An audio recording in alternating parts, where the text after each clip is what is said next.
নমস্কার বন্ধুরা, sports news 247-এ তোমাদের সবাইকে জানাই স্বাগত। তো লখনৌ সুপার জায়ান্টস আর দিল্লি ক্যাপিটালসের মধ্যে ম্যাচে দিল্লি কিন্তু লখনৌকে 6 উইকেটে হারিয়ে দিয়েছে এবং এই টুর্নামেন্টে কিন্তু একটা দুর্দান্ত স্টার্ট দিয়েছে। এবং এই জয়ের সবচেয়ে বড় নায়ক কিন্তু যাকে বলে সামির রিজভি, কারণ একসময় 142 রান চেস করতে নেমে কিন্তু দিল্লি স্কোর 26 রানে 4 উইকেট হয়ে গেছিল এবং যাকে বলে রেগুলার ইন্টারভেলসে দিল্লি উইকেট হারাচ্ছিল। তো সেই সময় কিন্তু সামির রিজভি একটা দুর্দান্ত নক খেলে, 47 বলে 70 নট আউটের একটা দুর্দান্ত ইনিংস খেলে কিন্তু দিল্লিকে জিতিয়ে দেয় 6 উইকেটে। এবং তার সাথে কিন্তু আর একটা প্লেয়ারেরও তারিফ করতে হবে, আর সেটা হলো ট্রিস্টান স্টাবস।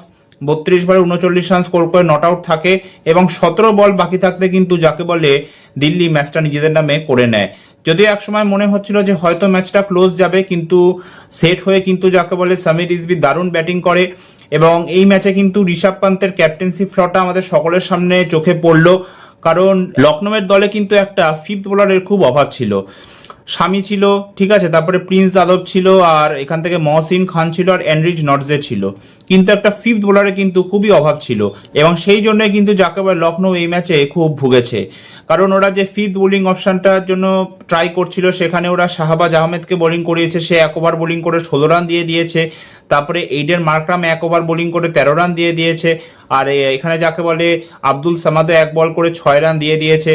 তো তিনটে বোলারই কিন্তু খুব মার খেয়ে গেছে, 2.1 ওভার বোলিং করে 35 রান দিয়ে দিয়েছে। তবে লখনৌয়ের বোলাররা যেরকম স্টার্ট দিয়েছিল, 26 রানে 4 উইকেট ফেলে দিয়েছিল, সেখানে কিন্তু একসময় মনে হচ্ছিল যে লখনৌ কিন্তু এই লো টোটালটা ডিফেন্ড করে দেবে লখনৌয়ের বোলাররা, কিন্তু সেটা কিন্তু ওরা পারলো না করতে।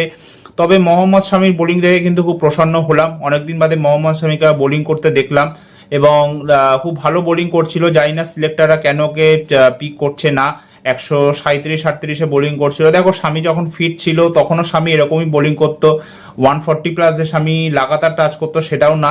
হ্যাঁ, হতে পারে 20টা বলের মধ্যে হয়তো 3-4টে বল স্বামী যাকে বলে 140 প্লাস করতো। তো স্বামীকে আমরা দেখলাম এবং মোটামুটি ভালোই বোলিং করলো, 4 ওভারে 28 রান দিয়ে 1খানা উইকেট নিয়েছে। এবং অন্যদিকে প্রিন্স যাদবও কিন্তু ভালো বোলিং করেছে, 2 উইকেট নিয়েছে। তবে আর একটা ওভার কেন যে রেখে দিল সেটা আমি বুঝতে পারলাম না এবং এনরিচ নটজের মতো বোলারকে বল দিয়ে দিল, খুবই ব্যর্থ হয়েছে, 4 ওভারে 39 রান দিয়ে দিয়েছে। এবং অন্যদিকে যদি আমরা দেখি তাহলে মহসিন খানও খুব ভালো বোলিং করেছে, 4 ওভারে 19 রান দিয়ে 1 উইকেট নিয়েছে এবং তার সাথে 1খানা মেডেনও দিয়েছে। বাকি যদি আমরা লখনৌয়ের ব্যাটিং এর কথা বলি তাহলে লখনৌ ফার্স্টে ব্যাটিং করে খুবই বাজে ব্যাটিং করেছে। ঋষভ পান্তের আগের বারের সিজনটা খারাপ গেছিল, এইবারও একটা খুব বাজে স্টার্ট হলো, 9 বলে 7 রান স্কোর করে আউট হয়ে গেল এবং খুবই আনফর্চুনেট ওয়েতে যদিও আউট হলো। এবং মনে হচ্ছে যে ঋষভ পান্তের জন্য লখনৌ দলে কিছুই ভালো যাচ্ছে না। দিল্লির হয়ে যখন খেলতো তখন এতটা বাজে খেলতো না ঋষভ পান্ত, জানি না কেন এরকম হচ্ছে, চাপে আছে নাকি ঋষভ পান্ত বলতে পারছি না। তবে বাকি প্লেয়াররাও কিন্তু খুবই ব্যর্থ হয়েছে, বিশেষ করে এইডেন মার্করাম বা এখান থেকে যদি দেখি মিচেল মার্স বা নিকোলাস পুরান। তবে একটা জিনিস আমি বুঝতে পারলাম না যে ঋষভ পান্ত কেন যাকে বলে ওপেন করতে আসলো, মানে তোমাকে ক্যাপ্টেন হলে যাকে বলে সেলফলেস হতে হবে।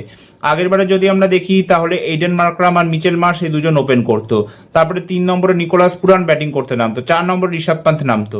তো ঋষভ পান্ত যাকে বলে সেট হবে তারপরে মারবে, তার জন্য তো এটা ঠিক নয় যে তুমি যাকে বলে ওপেন করবে না, তোমাকে 4 নম্বরে ব্যাটিং করতে আসা উচিত। এবং এরা 3জন আগের বারে খুবই ভালো খেলেছিল, এরা 3জনই তো যাকে বলে লখনৌয়ের ব্যাটিং পুরোপুরি ক্যারি করেছিল না আগের বার আইপিএলে। তো কি দরকার ছিল ব্যাটিং লাইন আপ চেঞ্জেস করার, এটা আমি কিছুতেই বুঝতে পারলাম না। তো যাকে বলে পুরো ব্যাটিং লাইন আপই একধারসে ফ্লপ হয়ে গেছে। মাঝখানে একটা ছোট পার্টনারশিপ হয়েছিল আব্দুল সামাদ আর মুকুল চৌধুরীর মধ্যে, যখন 71 রানে 5 উইকেট হয়ে যায় সেখানে একটা 34 রানের পার্টনারশিপ হয়। তারপরে আব্দুল সামাদ আর শেহবাজ আহমেদের মধ্যেও একটা 33 রানে পার্টনারশিপ হয়। তবে তারপরে আব্দুল সামাদ যখন আউট হয়ে যায় 30-এর ঘরে রান স্কোর করে, তো তারপরে যে লাস্টে 3টে উইকেট ছিল সেগুলো পটাপট পড়ে যায়, 141 রানের মধ্যে অল আউট হয়ে যায়। এবং দিল্লির বোলাররাও কিন্তু খুব ভালো বোলিং করেছে, অনেকদিন বাদে টি নটরাজনকে বোলিং করতে দেখলাম, 3 উইকেট নিয়েছে। এছাড়া কুলদীপ যাদবও কিন্তু 2 উইকেট নিয়েছে এবং তার সাথে লুঙ্গি এনগিরিও কিন্তু 3 উইকেট নিয়েছে। এছাড়া মুকেশ কুমার কোনো উইকেট না নিলেও কিন্তু ইম্প্যাক্টফুল বোলিং করেছে এবং খুব ইকোনমিক্যাল বোলিং করেছে, 3 ওভারে 17 রান দিয়েছে। তবে আমি এই ম্যাচে কিন্তু অকিব নবিদারকে দেখতে চেয়েছিলাম, জানি না ওকে কেন সুযোগ দেওয়া হলো না। আশা করি যেন পরের ম্যাচগুলোতে সুযোগ দেওয়া হয়, আশা রাখি এটা। আর ময়াঙ্ক যাদবকেও দেখতে চেয়েছিলাম যে ময়াঙ্ক যাদব কেমন বোলিং করে, তো সেটা আমরা দেখতে পেলাম না। তবে মহসিন খানের বোলিং দেখে ভালো লাগলো, অনেকদিন বাদে মহসিন খানকে দেখলাম এবং 2022-23 সালের দিকে ভালো বোলিং করতো, যদিও 23-এর আইপিএল থেকে লাগাতার ইঞ্জুরি প্রোন ছিল, খেলতে পারেনি। হ্যাঁ, হয়তো 3-4টে ম্যাচ খেলে আউট হয়ে গেছে টুর্নামেন্ট থেকে এবং এই ম্যাচের আগেও 1 বছর যাকে বলে কোনো ক্রিকেট খেলেনি। তো ভালো বোলিং করেছে মোটামুটি। তো দেখা যাক এখন পরের ম্যাচে লখনৌ কামব্যাক করতে পারে কিনা। তো এই ভিডিওটা এতটাই, আবার দেখা হবে একটা নতুন ভিডিওতে। ততক্ষণ সবাই সুস্থ থেকো, সাবধানে থেকো, ধন্যবাদ।